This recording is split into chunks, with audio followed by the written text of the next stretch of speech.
In 1965, more Americans died from motor vehicle accidents than died in the Korean War. The fact that you were more likely to survive a traumatic injury in a war zone than in our very own local streets was quite alarming. Paramedics have only been around since the early 1970s. And since then, research and continuing technology improvements have vastly improved the outcomes of patients in the field.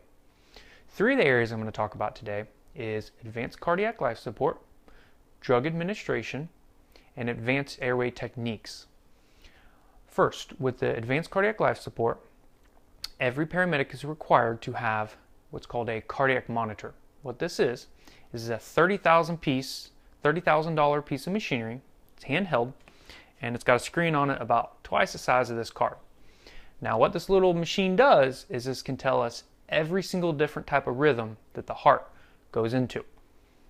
It is the duty and the responsibility of the paramedic to know how to treat every one of those rhythms. They're responsible for knowing over 25 different rhythms. We can choose to treat those a variety of different ways, whether we use electricity or we use drugs. When it comes to drugs, drug administration in the field is ever evolving. We're always taking drugs off of the truck, putting new ones on, the new latest and greatest drugs that are having better outcomes in patient survival. Drugs can be used for a variety of different reasons.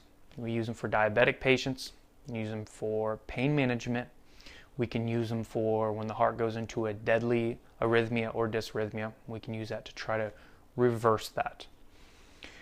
The third area is advanced airway techniques.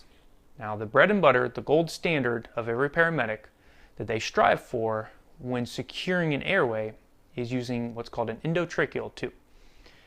What this does is we place this into the patient's mouth and it is to go into the patient's lung.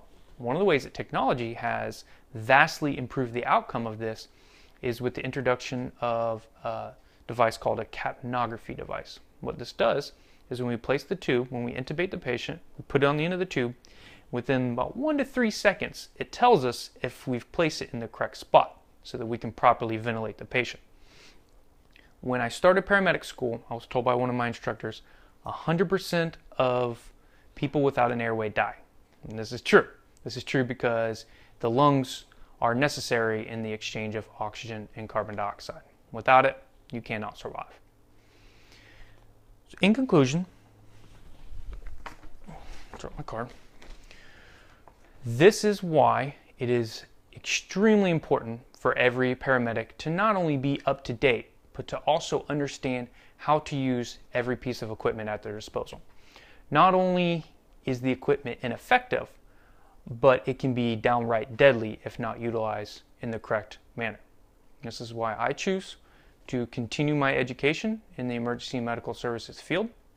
And there's my card I dropped. Thank you.